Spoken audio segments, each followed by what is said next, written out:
Nietzsche fue uno de los primeros pensadores en mirar de frente el sistema moral que domina nuestras vidas. No se conformó con aceptar la simpatía, la bondad, el altruismo o el desinterés como virtudes indiscutibles. Más bien, los sometió a un escrutinio despiadado, señalando que esos valores no solo eran arbitrarios, sino en muchos casos perjudiciales para el crecimiento humano. Esta visión desafiante lo convirtió en un filósofo temido y malinterpretado, un hombre que se atrevió a voltear de cabeza todo el edificio moral de Occidente. Rara vez nos detenemos a comprender cuán radical fue realmente su revolución. Nietzsche no se limitó a criticar las costumbres o los prejuicios de su tiempo. Intentó rastrear el origen mismo de nuestros valores para descubrir cómo llegamos a considerar bueno lo que hoy veneramos y malo lo que rechazamos. Para entenderlo, pensemos en una metáfora literaria. En la obra Amadeus de Peter Shaffer, el compositor Antonio Salieri siente una mezcla de envidia y frustración hacia Wolfgang Amadeus Mozart. Mientras Salieri trabaja con esfuerzo para alcanzar reconocimiento, Mozart parece crear obras sublimes sin el menor esfuerzo. Esa diferencia despierta en Salieri una furia corrosiva que lo lleva a dedicar su vida no a superarse, sino a destruir al otro. En ese resentimiento, Nietzsche veía el germen de toda una moral. Para él, nuestro sistema moral fue erigido por personas como Salieri, individuos resentidos que, incapaces de alcanzar la grandeza, reescribieron los valores del mundo para hacer de su debilidad una virtud. Según Nietzsche, la historia moral de la humanidad comienza con una inversión de valores. Los débiles redefinieron el significado de bien y mal para protegerse de los fuertes. En los primeros tiempos, cuando el ser humano empezaba a organizarse en tribus y sociedades, eran los más poderosos quienes determinaban lo que era bueno. La ecuación era sencilla. Lo bueno era lo que afirmaba la vida, lo que demostraba fuerza, dominio, competencia, confianza y la capacidad de imponerse sobre el entorno. Lo malo, por el contrario, era simplemente la ausencia de esas cualidades, la debilidad, la cobardía, la pasividad. Nietzsche llama a esto la moral del amo o moral noble. Se trata de una moralidad afirmativa, creadora, que define el bien desde sí misma, sin necesidad de negarse a nada. Los nobles no pensaban en términos de culpa o pecado, sino de poder, vitalidad y superación. Para ellos, ser fuerte no era motivo de vergüenza, sino el estado natural del ser humano. Este tipo de moral daba sentido a la existencia porque impulsaba a las personas a crecer, a luchar, a crear. Era una ética de la acción, de la energía, del impulso vital y, a gran escala, generó civilizaciones prósperas y poderosas, capaces de dominar y expandir su influencia. Sin embargo, toda jerarquía trae consigo su reverso. Los dominados, los vencidos, los esclavos. Con el tiempo, esa clase sometida empezó a odiar su condición. El resentimiento acumulado durante siglos se transformó en un arma silenciosa, una rebelión moral. Los oprimidos, incapaces de enfrentarse físicamente a los poderosos, los vencieron en el terreno de las ideas. Así nació lo que Nietzsche llama la moral del esclavo, una moral construida no desde la fuerza, sino desde la impotencia. Todo lo que el amo consideraba bueno, el esclavo lo convirtió en malo. Donde antes se exaltaba la fuerza, ahora se exaltaba la debilidad.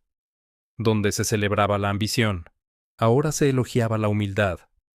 Donde se admiraba la voluntad de dominar, ahora se glorificaba la obediencia.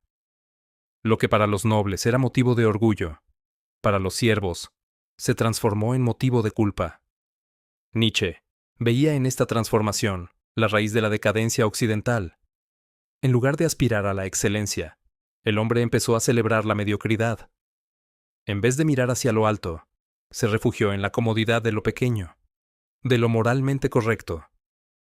Para Nietzsche, el cristianismo fue la culminación de esta moral de esclavos. Sus valores: amar al enemigo, poner la otra mejilla, orar por los opresores, esperar una recompensa en el más allá, representaban una completa inversión de los valores vitales. Todo lo que en el pasado fue símbolo de fuerza y vida, se convirtió en pecado. El filósofo creía que en cada ser humano habita una voluntad de poder, un impulso natural a afirmarse, a crear, a dominar su entorno y transformarlo. Pero esa voluntad fue reprimida por siglos de moral esclava, basada en el miedo, la culpa y el resentimiento. Así, el impulso vital se enfermó. La energía que debería usarse para construir se volvió contra nosotros mismos. De esta forma, el sistema moral que rige al mundo no nació de la nobleza del espíritu, sino del resentimiento de los oprimidos. Y en esa inversión, lo superior fue degradado, mientras que lo débil y sumiso fue elevado a virtud. Nietzsche sostenía que nuestro sistema moral actual es el resultado de una rebelión del resentimiento. Los sometidos, incapaces de vencer a los fuertes en el campo de batalla, tomaron su revancha en el ámbito de los valores, redefiniendo lo que significaba ser bueno. Así, el ideal de grandeza fue reemplazado por el ideal de humildad, y la afirmación de la vida por la renuncia. El bien dejó de ser lo que fortalece y eleva al ser humano, para convertirse en lo que calma y domestica su naturaleza. Lo superior fue condenado, y lo débil, glorificado. En esa transformación silenciosa, la humanidad perdió su impulso vital y su grandeza. Dostoyevsky lo retrató con precisión en Notas del subsuelo, donde el protagonista, un hombre mediocre e impotente, se ahoga en su propia inacción. Sueña con grandes gestos, con hazañas, con actos heroicos, pero jamás los realiza. Vive encerrado en su mente, justificando su cobardía con palabras y teorías. Para Nietzsche, ese hombre encarna el espíritu del ser humano moderno, lleno de resentimiento, sin voluntad de actuar, paralizado por su propia debilidad. No importa si una persona es buena o mala en términos morales, diría Nietzsche. Lo que realmente importa es si tiene la fuerza para crear, para transformar. La pasividad, la falta de voluntad y la sumisión son, para él, los verdaderos males de la humanidad. El miedo al poder, al propio potencial, se convierte entonces en la mayor prisión del hombre moderno. Nietzsche advierte que quien teme al poder se está negando a sí mismo. Todo logro, toda obra, toda transformación significativa del mundo proviene de la fuerza. La bondad sin poder no es virtud, es impotencia. Piensa en figuras como Napoleón. Si hubiera adoptado la idea de que la fuerza es malvada y la humildad es lo correcto, nunca habría cambiado Europa. Para Nietzsche, el miedo al poder es un suicidio del espíritu. Destruye la posibilidad de grandeza y condena a la humanidad a la mediocridad. Al inicio de la genealogía de la moral, Nietzsche anuncia que pondrá a prueba los valores de nuestra época, para ver si realmente promueven la prosperidad y el florecimiento humano. Y llega a una conclusión demoledora. La moral del esclavo no beneficia ni al individuo, ni a la sociedad.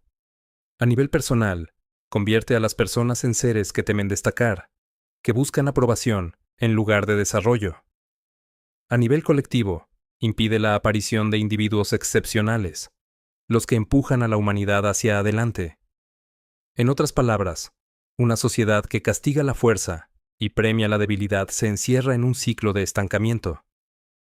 Pero Nietzsche no se limita a hablar de poder en términos políticos o físicos.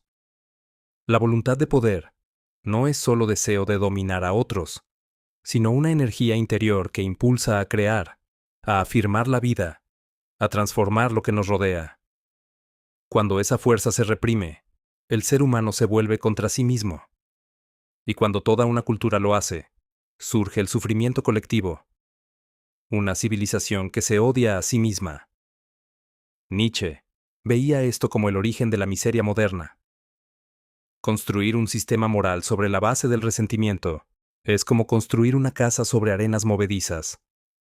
Tarde o temprano, todo se derrumba, porque el resentimiento no crea, solo destruye.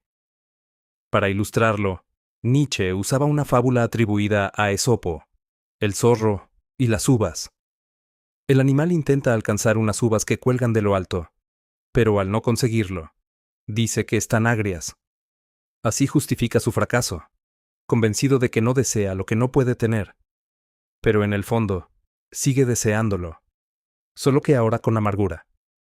El hombre moderno, dice Nietzsche, vive de la misma forma, desea poder, libertad, belleza, creatividad, pero como no puede alcanzarlos, los llama pecado, egoísmo, arrogancia, y al hacerlo, se condena a vivir frustrado. Esa contradicción interior, querer algo y al mismo tiempo despreciarlo, genera un tipo de sufrimiento que Nietzsche consideraba peor que el dolor físico, el tormento de una voluntad que no puede expresarse. Esa represión perpetua produce generaciones enteras de seres humanos tristes, envidiosos y estancados, que desprecian a los que logran lo que ellos no se atreven a intentar. Miramos a los exitosos y decimos, seguro hicieron trampa, son egoístas, no vale la pena su vida. No porque lo creamos realmente, sino porque nos resulta insoportable reconocer que alguna vez tuvimos la misma fuerza que ellos, pero la dejamos morir dentro de nosotros. Para Nietzsche, esa es la gran tragedia de la moral moderna. Convierte la vitalidad en culpa, la ambición en pecado y la libertad en miedo. Nos enseña a vivir pequeños, a no sobresalir, a aceptar el sufrimiento como virtud. Así, el hombre moderno vive en una prisión invisible, y lo más perverso es que se convence de que esa prisión es un templo. Para Nietzsche, una de las críticas más duras hacia el sistema moral actual es que no cumple con lo que promete. Dice buscar el bien, pero en realidad destruye la vitalidad del ser humano. Ser bueno, entendido como ser dócil, obediente y desinteresado, no llena la vida de sentido, sino que la vacía. Hemos confundido la virtud con la debilidad. Llamamos bondadoso al que no actúa, sabio al que no se atreve, y moral al que teme a su propio poder. Pero una vida basada en la negación de uno mismo solo puede generar frustración. El resultado es una sociedad que condena el talento, el deseo y la fuerza bajo el disfraz de la humildad. Todos conocemos a alguien que, convencido de ser moralmente superior, se dedica a juzgar a los demás. Personas que no crean, no construyen, no transforman, pero siempre están listas para señalar los errores ajenos. Nietzsche las veía como los herederos de la moral del esclavo, seres que, bajo una fachada de virtud, esconden un profundo resentimiento hacia quienes se atreven a vivir con plenitud. Estos guardianes de la moral no buscan mejorar el mundo, sino imponer su culpa a los demás.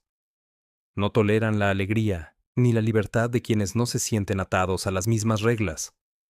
En el fondo, temen a la independencia, porque los enfrenta con su propia mediocridad. Nietzsche consideraba que ese impulso moralizante no es más que una forma disfrazada de voluntad de poder. Quien juzga, quien se indigna, quien se erige como ejemplo de virtud, no lo hace por altruismo, sino por necesidad de imponer su visión del mundo sobre los demás. En ese sentido, el enojo moral no es una cruzada por la verdad o la justicia, sino otra manera de dominar, de ejercer poder. La diferencia está en que el moralista lo hace desde la deshonestidad. Afirma que actúa por compasión, pero en realidad lo mueve el deseo de control. En cambio, el verdadero fuerte no necesita justificar su fuerza con discursos morales. Simplemente actúa, crea, transforma. El problema de esa deshonestidad, decía Nietzsche, es que castra la voluntad. Si cada acción necesita ser justificada moralmente, la mayoría de las personas nunca harán nada realmente grande. Están tan preocupadas por ser buenas que olvidan ser poderosas. Aquí Nietzsche pone el ejemplo de Napoleón, un hombre que no se detuvo a preguntarse si sus conquistas eran morales o no. Simplemente siguió su impulso creador, su voluntad de poder. Gracias a eso, dejó una huella indeleble en la historia. Si se hubiera detenido a analizar si sus actos eran buenos, probablemente no habría pasado de ser un soldado más. Lo que hizo a Napoleón grande, para Nietzsche, no fue su crueldad, sino su sinceridad con su propia naturaleza. La moral del esclavo, en cambio, nos enseña a desconfiar de lo que somos, a avergonzarnos de nuestras pasiones, a reprimir todo lo que nos hace vivos. Ahí radica la ruptura radical de Nietzsche con la filosofía tradicional. Mientras pensadores como Aristóteles, Kant o John Stuart Mill se preguntaban qué es el bien, Nietzsche lanza una pregunta mucho más peligrosa. ¿Para quién es el bien? ¿Con qué propósito? ¿Y en qué contexto? La moral, según él, no es una verdad universal, sino una invención humana. Y como toda invención, puede volverse en nuestra contra. Los valores que alguna vez ayudaron a mantener unida a la sociedad, con el tiempo se convirtieron en cadenas que impiden su evolución. Nietzsche, al igual que Platón, combinó la fuerza del pensamiento con la sensibilidad del arte. Su estilo no era solo filosófico, sino también poético. Su prosa está llena de imágenes, metáforas y ritmo. No fue un teórico de biblioteca, sino un artista del pensamiento. Su obra respira pasión, ironía y lucidez. Su crítica al sacerdote, al moralista, al político y al filósofo dogmático no era un simple ataque, era una llamada a la transformación. Para Nietzsche, el ser humano debía aprender a sublimar su voluntad de poder, a transformarla en creación, no en destrucción. El nuevo guerrero no blandiría una espada, sino una idea. El filósofo, el artista, el creador, serían los nuevos héroes. Aquellos que no necesitan códigos impuestos desde fuera, sino que construyen su propio criterio, su propio bien y su propio mal. Este es el espíritu de la revaluación de todos los valores, el corazón de la filosofía nietzscheana. Nietzsche soñaba con un mundo en el que el hombre se liberara del peso de la culpa, del miedo a su fuerza y de la sumisión a los ideales ajenos. Creía que, al derrumbar los dogmas del cristianismo, la metafísica y la moral tradicional, había dejado al ser humano frente a un lienzo en blanco, y que sobre ese lienzo, cada uno debía atreverse a pintar su propio destino. Esa es la verdadera tarea del espíritu libre: crear nuevos valores, nuevas formas de grandeza, nuevas maneras de amar la vida. Nietzsche creía que al derrumbar los cimientos de la metafísica, cuestionar la religión y desafiar los valores heredados de la tradición occidental, había abierto un nuevo horizonte para el espíritu humano. Un horizonte peligroso, pero también liberador. Si el antiguo mundo se sostenía sobre pilares morales que ahora se desmoronan, el futuro debía construirse sobre el vacío, sobre la valentía de crear. Decía que su obra había dejado un lienzo en blanco, y que ese vacío no debía asustarnos, sino inspirarnos. En ese espacio libre de dogmas, el ser humano puede convertirse en artista de su propia existencia. Lo que antes dictaban los dioses o las leyes morales, ahora debe brotar desde el interior de cada individuo. La poesía de Nietzsche, más que cualquier sistema filosófico, invita a la interpretación. Puede entenderse como un llamado a la liberación del dogma, como una exaltación del espíritu creador, o incluso como una afirmación de la superioridad humana frente al conformismo. Aún con su locura, su arrogancia o su aparente megalomanía, Nietzsche hizo un servicio invaluable a la cultura moderna. Nos obligó a pensar. El siglo XX no se entendería sin él. Fue el precursor del existencialismo, el primero en anunciar el nihilismo que se expandiría tras el declive del cristianismo y el ascenso de la ciencia moderna. Nietzsche no destruyó la religión, ni la metafísica. Simplemente fue el primero en reconocer que estaban muriendo y en ponerle palabras a esa muerte. Fue, como él mismo habría dicho, un sismógrafo del pensamiento, el primero en sentir el temblor de los valores que se derrumbaban. Su obra no solo describe el colapso del viejo mundo, también nos prepara para lo que viene después. Nietzsche nos enseña que cuando los viejos ídolos caen, debemos aprender a caminar sin ellos. Y ese caminar aunque incierto, es el inicio de toda auténtica libertad. Después de autoproclamarse el anticristo, Nietzsche no buscó destruir por simple odio, sino por claridad. Creía que solo enfrentando las mentiras heredadas podríamos redescubrir la grandeza humana. Su pensamiento exige coraje, no solo para mantener las convicciones, sino, y sobre todo, para cuestionarlas.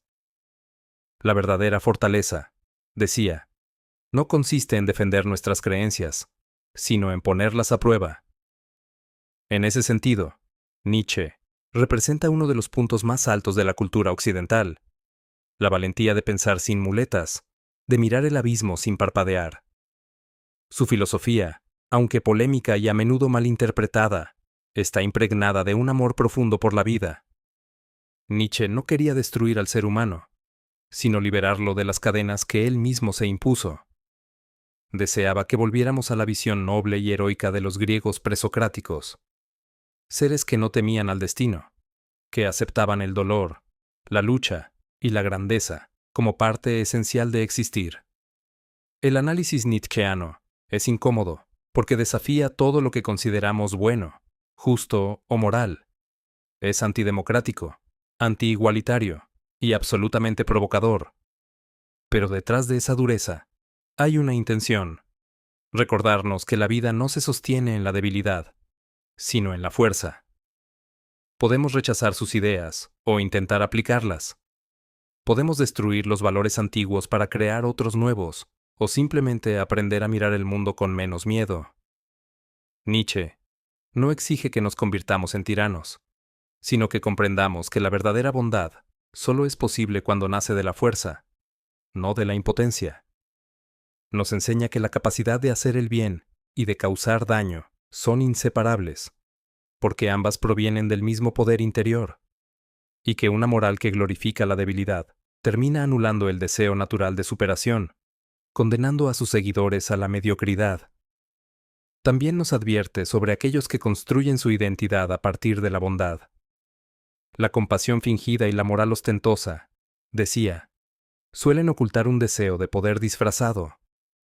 Nietzsche veía en esa máscara de virtud una de las formas más peligrosas del egoísmo, el control disfrazado de empatía. Su mensaje más profundo, sin embargo, es una invitación a la libertad interior. Nos recuerda que nada está escrito en piedra, que conceptos como bien y mal, verdad y mentira, belleza y fealdad, no son absolutos, sino herramientas que podemos rediseñar para vivir mejor. Nietzsche nos da permiso, o más bien, nos obliga a cuestionarlo todo, a destruir los ídolos que adoramos sin pensar, a examinar si nuestros valores realmente nos sirven o si solo nos mantienen prisioneros. Por eso subtituló su libro El ocaso de los ídolos, con una pregunta provocadora: ¿cómo filosofar con un martillo? No se refería a golpear para destruir, sino a tocar los ídolos suavemente, como quien prueba su solidez con un martillo de afinar. Quería que aprendiéramos a escuchar el sonido hueco de nuestras certezas y, si era necesario, romperlas. Filosofar con un martillo significa reconstruir la relación con el mundo desde la autenticidad, vivir de manera activa, intensa, amorosa y afirmadora de la vida. Nietzsche no nos pide que destruyamos por venganza, sino que destruyamos para crear. Y tal como escribió en El crepúsculo de los ídolos, la necesidad de destruir es también una condición para crear. Solo quien tiene el coraje de derrumbar sus viejos templos puede construir un mundo nuevo sobre sus propias ruinas.